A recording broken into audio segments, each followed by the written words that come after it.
Hello guys! Good morning! Happy Tuesday! Magtutupi ako ngayon kasi nga short vlog lang ang ina-upload ko sa YouTube. Starting today, yesterday pala, siguro mga 5 minutes vlog lang ako. Magtutupi ako kasi Diyos ko, hirap na hirap ako dito guys. Kasi ito hinandwash ko kahapon. Handwash naman talaga kapag naglalaba ako dito ngayon sa apartment. Kasi wala akong washing machine. Ngayon, dati kapag nung may washing machine ako, tawag dito, hinihiwa ko yung perla na blue para mag-mix sa sabon para yung white clothes ko is maputi. Ngayon, hinandwash ko ito. Pinagtsagaan ko siyang kusutin ng perla. Kaya, medyo bumalik na siya sa color. Kasi kapag walang perla, ang dilaw niya guys. Kaya, struggle is real talaga. Dati kasi, may washing machine ako, di ba? Magkano bili ko doon? 11,000. Pero, nasira. Kaya, ngayon, hand wash talaga ako. Hindi ko na dinala yung washing machine ko dito.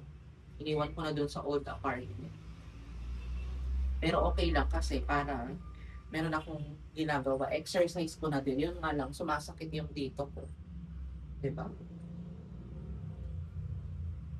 Expectation versus reality. Minsan yung nakikita nyo sa social media na parang ang gaan-gaan ng buhay, parang walang paghihirap na nararanasan ang mga tao. Pero deep inside, meron pala. Meron palang pain, pait. Lalo na ako kapag nag-hand wash, sumasakit ang kamay ko. Pero sabi ko, it's okay kasi damit ko naman. And mitikulosa ako sa mga puti, guys. Gusto ko yung malinis. Ayoko ng puti na makutim. 'Di ba? Tsaka ayoko ng nagzuzonrox ng puti. Pwede kapag may mancha, pero yung iba kasi 'di ba naglalagay mismo sa sa nilalabahan nila naninilaw.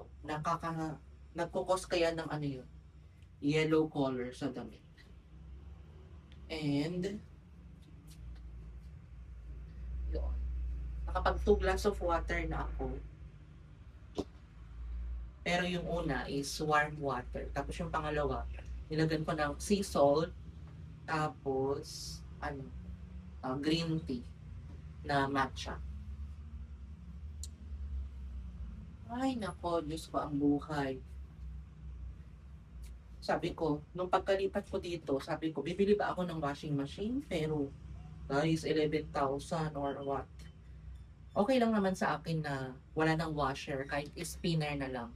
Pero dahil, 6,000. Nanghihinayang ako. Minsan, alam mo, kapag nanghihinayang ka,